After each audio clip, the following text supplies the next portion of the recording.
Fear. It's the invisible chain that holds you back. It whispers doubts, builds walls, and makes you hesitate when you should be moving forward. But what if I told you that in just 40 minutes, you could break free from it? That you could rewire your mind, build unshakable confidence, and transform your life with Stoic philosophy?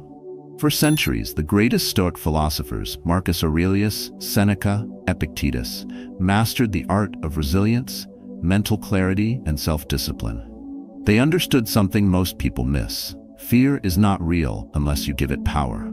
And today, you'll discover how to apply this ancient wisdom to modern challenges. Whether it's self-doubt, uncertainty, or hesitation keeping you stuck, Stoicism offers a roadmap to strength and control. This isn't just theory. These are actionable strategies designed to help you overcome fear, sharpen your mindset, and embrace discomfort as a tool for growth. The moment you stop waiting for the perfect time and start reclaiming control, everything shifts. And here's the truth. The only thing standing between you and the life you want is the way you think. But first, let's talk about you. What's holding you back the most right now? Share your story in the comments, because your breakthrough might be exactly what someone else needs to hear. Stay with me, because in the next few minutes, we're unlocking the first principle that will change everything. Are you ready? 1. The power of dreams. Fear thrives in the absence of purpose. It whispers in the silence, grows in hesitation, and takes control the moment you doubt yourself. But when you have a dream, something so powerful it pulls you forward, fear loses its grip. That's the truth most people overlook. They let fear dictate their actions because they've never given their mind something greater to focus on. But a mind with purpose has no room for fear. Stoic philosophy teaches that external events hold no real power over us. What matters is our perception, our ability to direct the mind towards something higher than fear itself. Marcus Aurelius knew this when he wrote, "You have power over your mind, not outside events. Realize this and you will find strength." And that's where dreams come in. They aren't just distant fantasies or empty wishes. They are the foundation of resilience. Without them, life stagnates. With them, even the greatest obstacles become stepping stones. Imagine a woman who always wanted to run a marathon. She had never been an athlete. In fact, most of her life, she had been told she wasn't physically strong enough, that it was too late to start. And for years, she believed it. But the thought never left her. It lingered in the back of her mind, a quiet voice whispering that maybe, just maybe, she could do it. One day, she decided she had enough hesitation. She set a goal, laced up her shoes, and ran. Not far, not fast, but she ran. Every step, every aching muscle, every doubt was met with the same quiet response. Keep going. The hardest part wasn't the training. It wasn't the early mornings, the exhaustion, or the pain. It was fighting the voice inside her that kept telling her she wasn't good enough. But she didn't fight it with words. She fought it with action. Over time, the fear faded. Not because it disappeared, but because her belief in the goal became stronger than the fear itself. And on race day, when she crossed that finish line, she wasn't just finishing a marathon. She was leaving behind every version of herself that ever doubted her. This is what dreams do. They strip away hesitation and replace it with movement. They take fear, the same fear that once paralyzed you, and turn it into fuel. But not all dreams are created equal. Some are too small and too fragile to withstand the weight of doubt.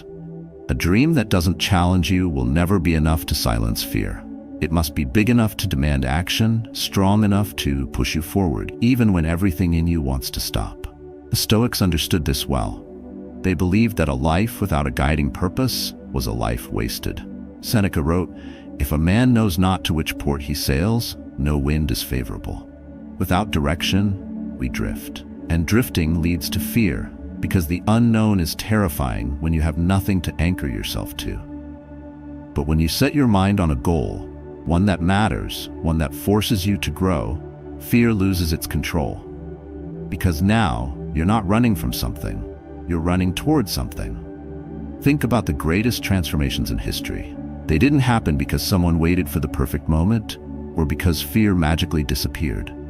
They happened because someone decided that the vision in their mind was more powerful than the fear in their heart. They refused to let hesitation dictate their life, And that's the choice you have to make. Will you let fear hold you back, or will you let your dreams pull you forward? For those who believe in a higher power, dreams aren't just personal ambitions. They are divine inspiration, a calling toward something greater. Trusting that calling means trusting yourself. It means understanding that fear will always knock at the door, but it doesn't have to be the one answering.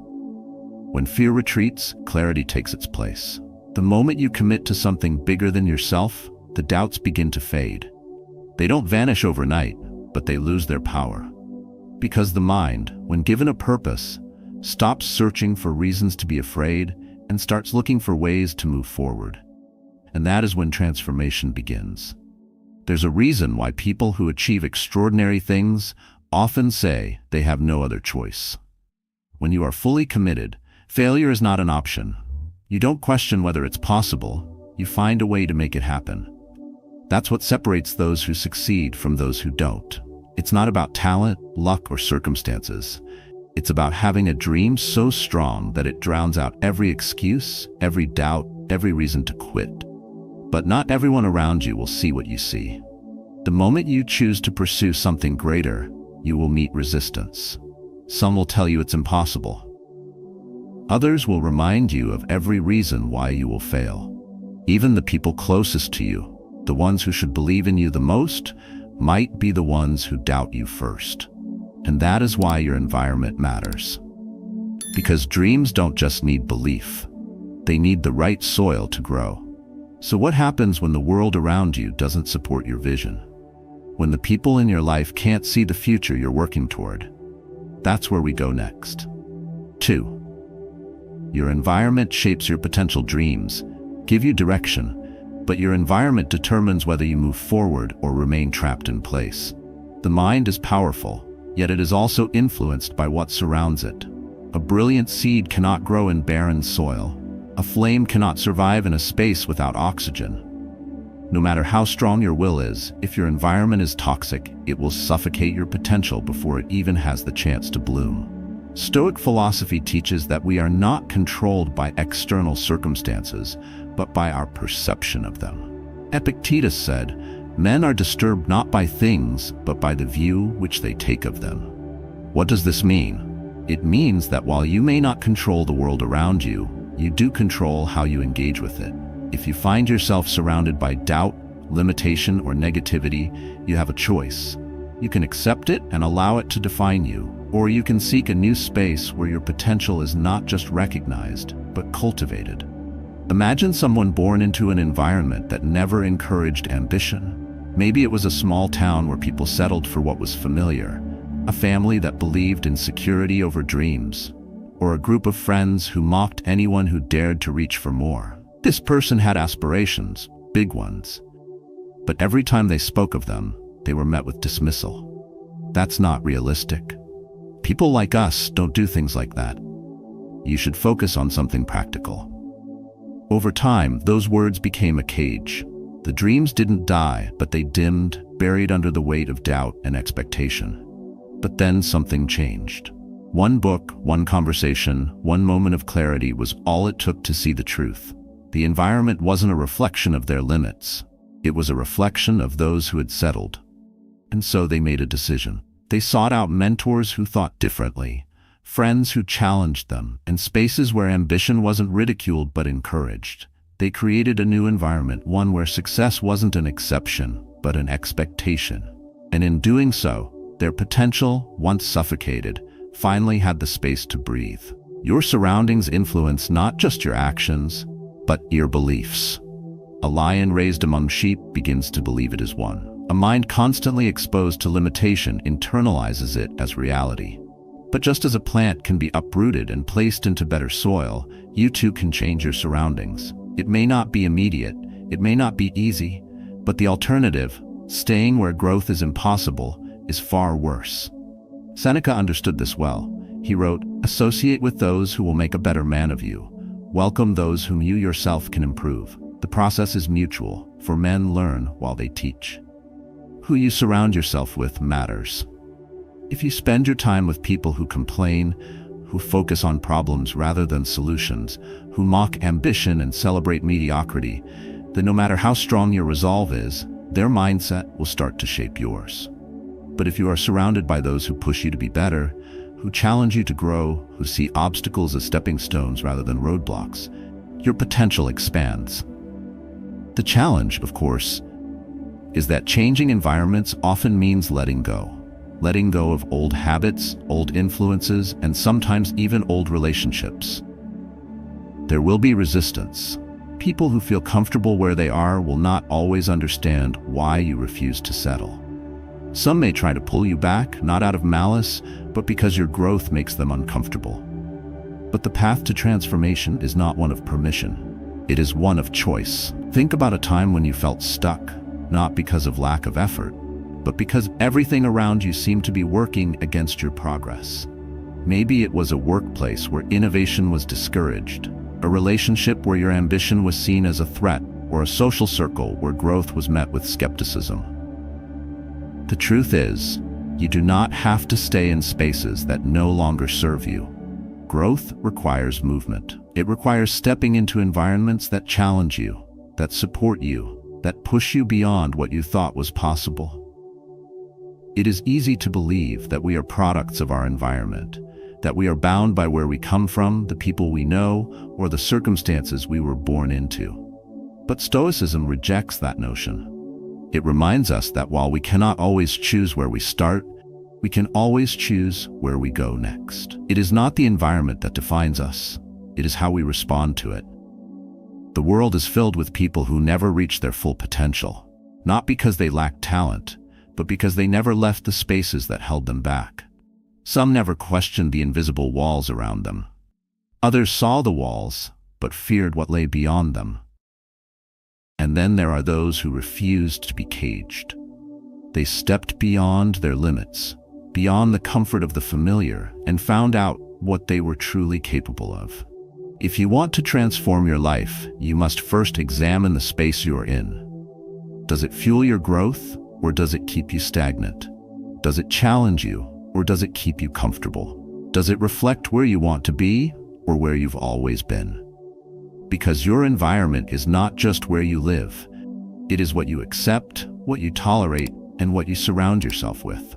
And if it is not helping you grow, it is time to step into something new. But what happens once you change your environment? Once you break free from the limits placed upon you, what's next? The answer lies in something deeper. Not just in finding the right space, but in discovering what you are truly meant to do. That is where we go next. 3. Discovering and developing your unique gift. There is something inside you that sets you apart. A skill, a talent, an ability. Something that, if fully realized, could transform your life. But most people never discover it. They spend years chasing what they think they should be doing, following expectations rather than purpose, and ignoring the quiet pull of something greater. And then one day, they look back and wonder why they never truly lived. Stoic philosophy teaches that fulfillment comes not from seeking external validation, but from mastering what is within. Marcus Aurelius wrote, "You have power over your mind, not outside events. Realize this, and you will find strength." Your true strength lies not in chasing what others deem valuable, but in uncovering what was meant for you. But how do you find it? How do you know what you were made for? It starts by paying attention. There are things you do that feel effortless, things that, when you engage in them, time seems to disappear. It's not just about what you love, it's about what you are naturally drawn to, what you would do even if no one paid you, even if no one noticed. That is where your gift begins. But recognizing it is not enough. You must nurture it, sharpen it, and have the courage to pursue it, even when the world doesn't understand. Imagine someone who always had a way with words. As a child, they told stories that captivated those around them, but life led them down a different path. They chose a practical career, something stable, something safe. Yet deep inside, there was always an emptiness, a feeling that they had left something behind. Years passed, and then one day, they picked up a pen again. They wrote not for success, not for recognition, but because it was part of who they were. And as they wrote, something awakened. The words flowed. The emptiness faded. they had found their way back. Many people ignore their gift because it doesn't fit into the mold society expects. They believe it's impractical, unrealistic, and too different. But the greatest lives are not built on what is practical, they are built on what is true. Steve Harvey once shared that when he told his teacher he wanted to be on TV, she laughed and told him to choose something more realistic. If he had listened, if he had let someone else define his potential, the world would have never known his name. Seneca wrote, "It is not because things are difficult that we do not dare. It is because we do not dare that they are difficult." The difficulty isn't in discovering your gift, it's in having the courage to pursue it. Because once you do, resistance will come. People will doubt you, you will doubt yourself. There will be failures, setbacks, and moments when walking away seems easier. But nothing worth having comes without a fight. Growth demands discomfort. Mastery demands patience. You don't become great at something overnight. The first attempts will be rough. The progress will be slow. But with each failure, each lesson, the skill sharpens. The more you dedicate yourself to it, the clearer your path becomes. But you have to start. You have to give yourself permission to be a beginner, to embrace imperfection, and to commit to something before you know where it will lead. A vision without action is just a wish. That's why you must create structure around your gift. A vision board, a written goal, a daily practice, whatever it takes to turn it from an idea into a reality. Writing down your intentions programs your mind for success. The more you see it, the more real it becomes. Every day, remind yourself of what you are working toward. Because in the moments of doubt, when fear creeps in and tells you it's impossible, you will need something to hold on to. Your gift is not for you alone. It was given to you to serve, to impact, to inspire. Those who develop their talents not only transform their own lives, but also the lives of those around them. The best teachers, artists, leaders, they didn't just pursue their talents for personal gain. They did it because they knew their abilities had the power to create change. And so do yours. The world is full of people who settled and buried their talents beneath the weight of expectations and fear. But it is also full of those who refused to settle, who fought for what they were meant to do. The difference wasn't in opportunity or resources. It was in the choice to pursue what was already inside them. You have that same choice. Will you ignore your gift, suppress it, let it fade, or will you sharpen it, commit to it, and see where it takes you? The answer will define everything. Because once you recognize your gift and start developing it, your life begins to take shape in a way it never has before. But no journey is without failure. 4. Failure is not the end. Most people fear failure as if it defines them. They treat it as a final verdict, a confirmation that they were never good enough to begin with. But failure is not the end. It is a doorway, one that separates those who stop from those who push forward. The difference between success and stagnation is not avoiding failure. It is learning how to stand back up after it. Stoic philosophy teaches that what happens to you is never as important as how you respond. Seneca wrote, "Difficulties strengthen the mind as labor does the body. The mind, like muscle, grows through resistance. Without failure, there is no growth. Without mistakes, there is no wisdom. Yet society conditions people to fear failure rather than embrace it. Schools punish mistakes. Employers demand perfection. Social circles judge those who fall short. And so, people learn to stay within their comfort zones, to never take risks, to never try anything where failure is possible. But in doing so, they also rob themselves of the possibility of greatness." There was once a man who dreamed of building something meaningful, something that would outlive him. He started with nothing but an idea, an obsession that kept him awake at night. But no matter how hard he worked, no matter how much he sacrificed, he failed. Over and over again, he watched everything he built collapse.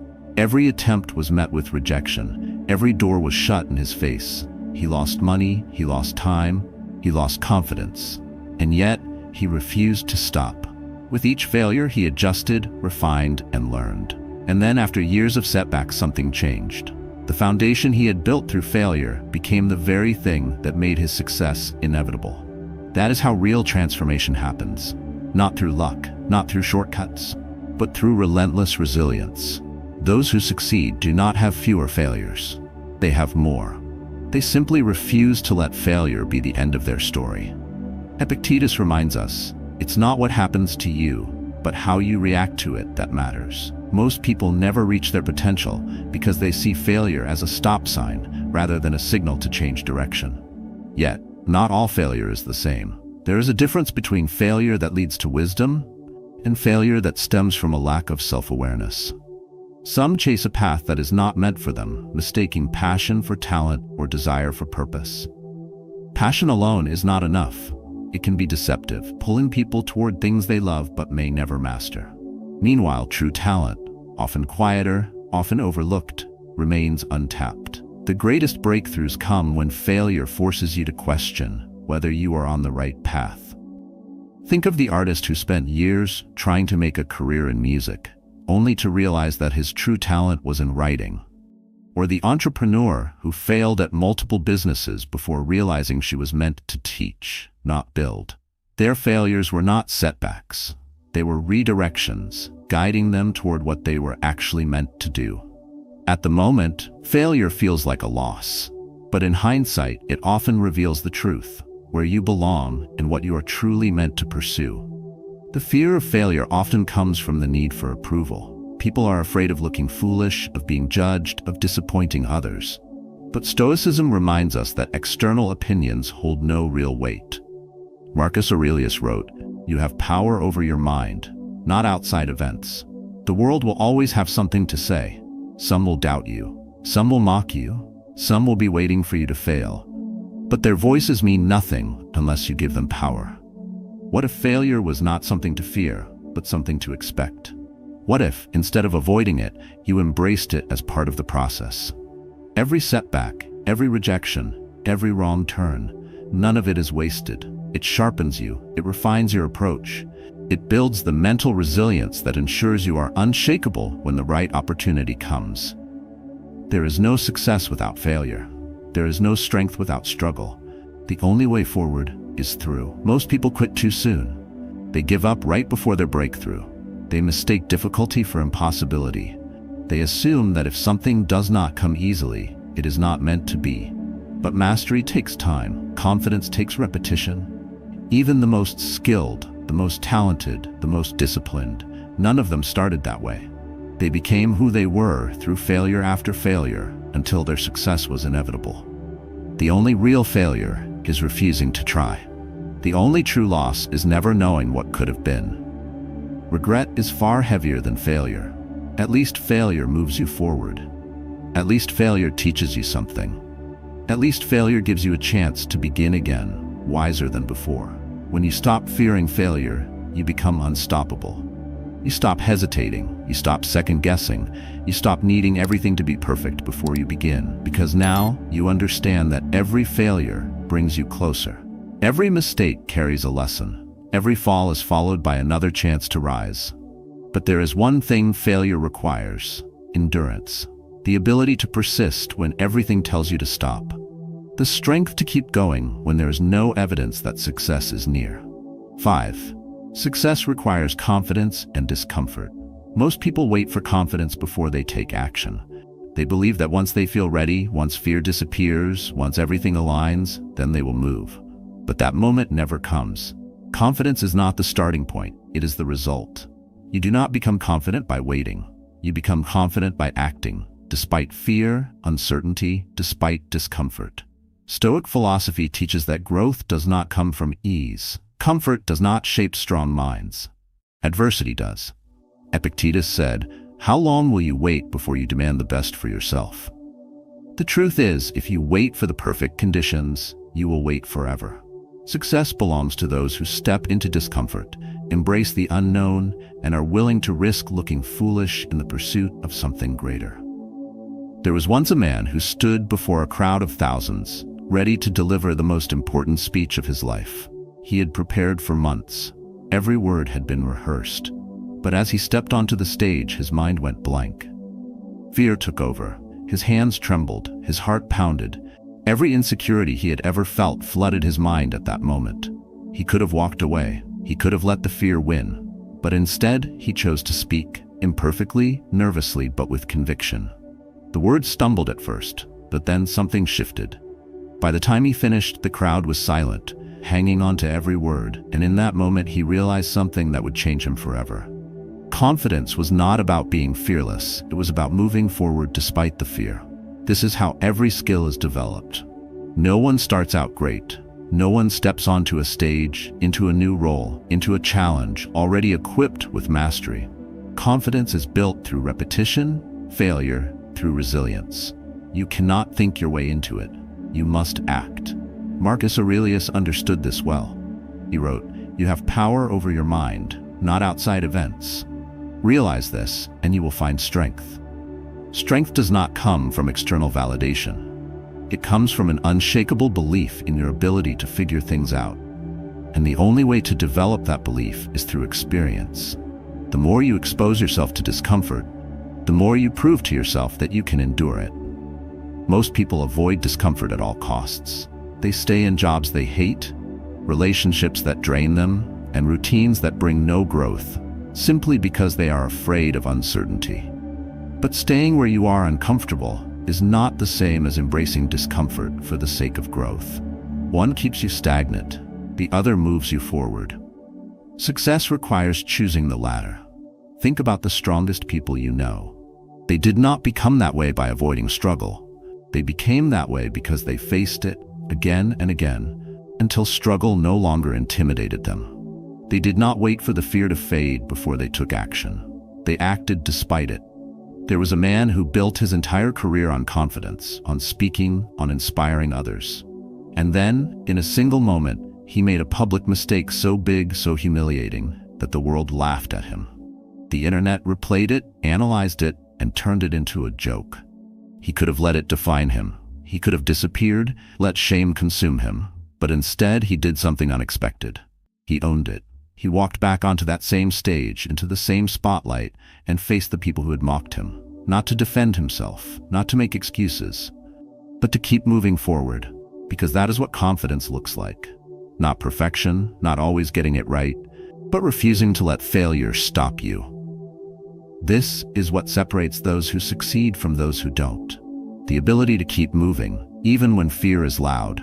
The willingness to be uncomfortable, to be seen in your imperfect state, to take risks without the guarantee of success. Seneca wrote, "We suffer more in imagination than in reality." The fear of failure is often worse than failure itself. The anticipation of discomfort is more painful than the discomfort itself. But once you step into it, once you face it, you realize that it is never as bad as your mind made it seem. You realize that even in the worst moments, you are still standing, and that realization changes everything.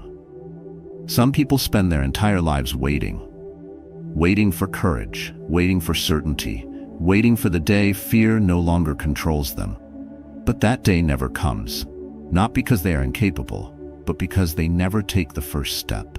They never allow themselves to feel discomfort long enough to become comfortable with it. The truth is that success and comfort cannot coexist. You cannot grow and stay the same. You cannot chase a bigger life while clinging to what feels safe. Every breakthrough, every moment of transformation begins with a decision to step into discomfort, to take the risk, to make the move, to embrace uncertainty, knowing that confidence will follow. And once you do, once you prove to yourself that discomfort does not break you, that failure does not define you, that fear does not own you, there is no limit to what you can do. But confidence alone is not enough. To reach the next level, you must have a clear vision. You must write down your goals, commit to them, and make them real.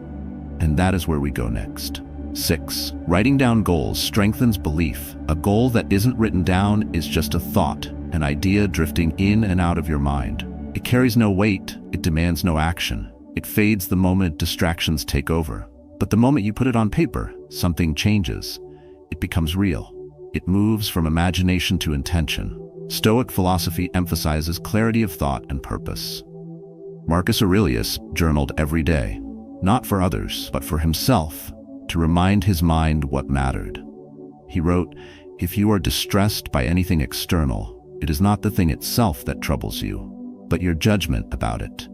Writing forces you to confront your own mind. It reveals whether your ambitions are vague wishes or true commitments. There was a woman who dreamed of publishing a book. She had the story in her mind for years, but never started. Every time she thought about writing, doubts took over. What if it wasn't good enough? What if no one cared? What if she failed? And so, the dream remained just that, a dream. One evening, she took out a notebook and wrote a simple sentence: "I will finish my book." That sentence, as small as it was, changed everything. Each morning, she wrote it again. Each evening, she outlined one new idea, and as the pages filled, so did her belief. She no longer saw the dream as something distant. She saw it as a process, one she had already begun. Writing down her goal shifted something inside her. The fear of failure shrank. The hesitation faded. The action began. This is why written goals matter. They force clarity. They turn abstract thoughts into concrete steps. They hold you accountable, and more than that, they program your subconscious mind to focus on what matters. The more you see your goal, the more it embeds itself into your thinking, the more it becomes part of your reality. Seneca wrote, "Life without design is erratic." Without direction, people drift. They want success, but never define what that means. They want change, but never commit to the first step. Writing is the first step. It is the declaration that you are serious, that you are no longer just wishing, you are deciding. A vision board, a journal, a daily affirmation, these are not just motivational tools. They are reminders to your mind that your goals are real. They are proof that you have chosen a direction. The mind, once given clarity, begins to work in alignment with that vision. It notices opportunities it once ignored. It gravitates toward the habits, the actions, and the people that move it closer. Most people don't write their goals because they are afraid. Afraid of seeing them on paper. Afraid of making them real. Afraid of failing. But the fear of failure is nothing compared to the regret of never trying. A goal written down is not a contract that forces perfection. It is a commitment to begin. Imagine waking up each day with your goal in front of you. Not buried in your thoughts, not lost in the noise of daily life, but written where you can see it. Imagine reading it so often that hesitation is no longer an option. That every day, in some small way, you take a step toward it. This is how transformation happens. Not overnight, but through relentless consistency. Epictetus taught that discipline is the foundation of freedom. Writing down your goals is an act of discipline. It is choosing to define what you want instead of letting life decide for you. It is removing the excuse of uncertainty. It is facing your own potential head-on. People often ask how to stay motivated. The answer is simple. Make your goal impossible to ignore. Make it the first thing you see in the morning and the last thing you think about at night. Make it so clear, so ingrained in your mind that action becomes inevitable. Some dismiss this as unnecessary. They believe they can keep their goals in their head and still make progress. But look at those who achieve great things. They do not rely on memory. They structure their vision. They give it form. They give it focus. And in doing so, they make it happen. A written goal is a reminder that you are in control, that your future is not left to chance, that what you want is within reach, as long as you commit to it fully. 7. Perseverance determines success. Most people overestimate what they can achieve in a week and underestimate what they can build in a year. They start strong, fueled by motivation, but when progress slows, when obstacles appear, and when results don't come fast enough, they stop. Not because they lack ability, not because their goal is impossible, but because they expected the path to be easier than it is. Stoic philosophy teaches that the struggle is the path. That endurance, more than talent, more than intelligence, more than resources, is what separates those who succeed from those who don't. Epictetus said, "First, say to yourself what you would be, and then do what you have to do. What you have to do is endure." There was a man who had a vision for something greater. He had a plan, a purpose, a goal that meant everything to him. He worked day and night, pouring himself into it. But the results didn't come. The failures piled up. The doubt grew louder. He thought about quitting more times than he could count. But something in him refused. He reminded himself why he started.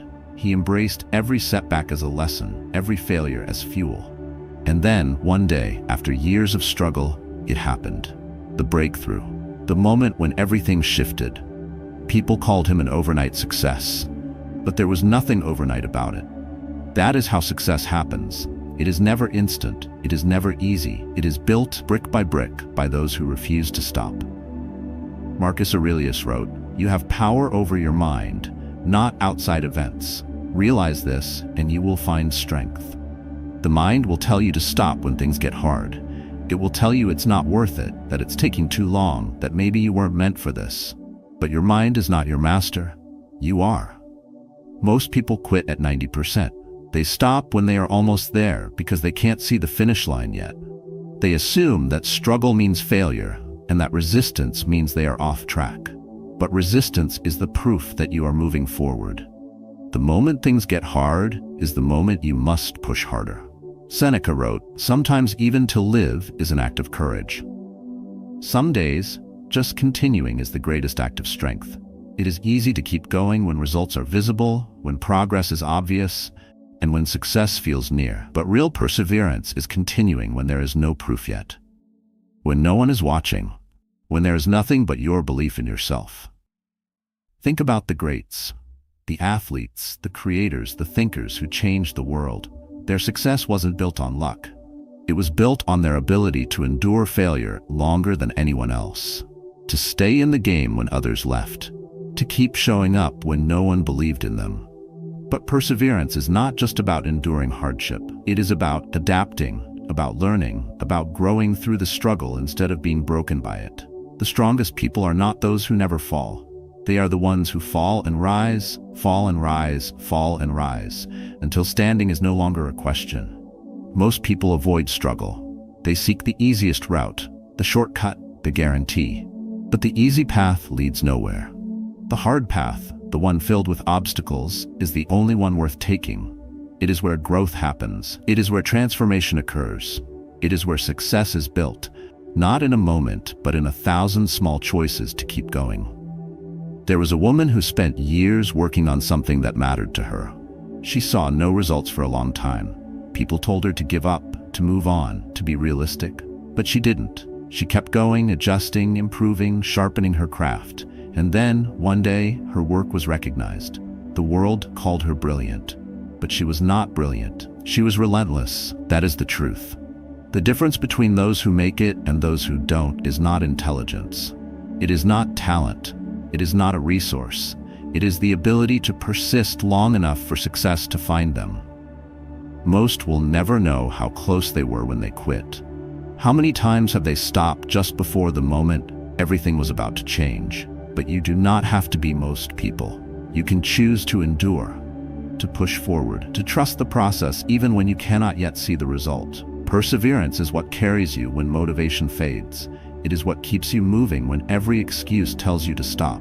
It is what turns dreams into reality. And once you master it, once you refuse to quit, once you commit fully to the path ahead, nothing can stop you. Because success is not built on speed. It is built on endurance. And when you learn to endure, you become unstoppable.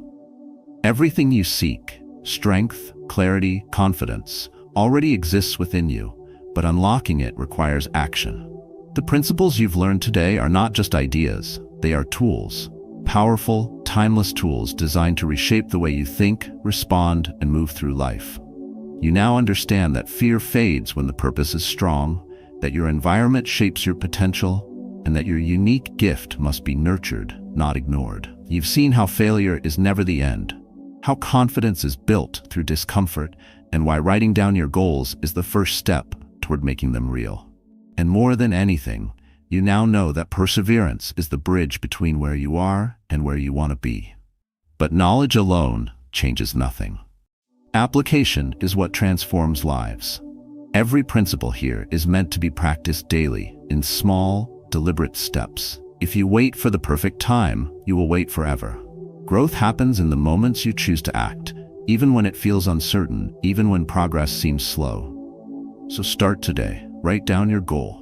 Take one step toward it. Step into discomfort. Keep going even when doubt creeps in. And when you fail, as you inevitably will, stand up stronger.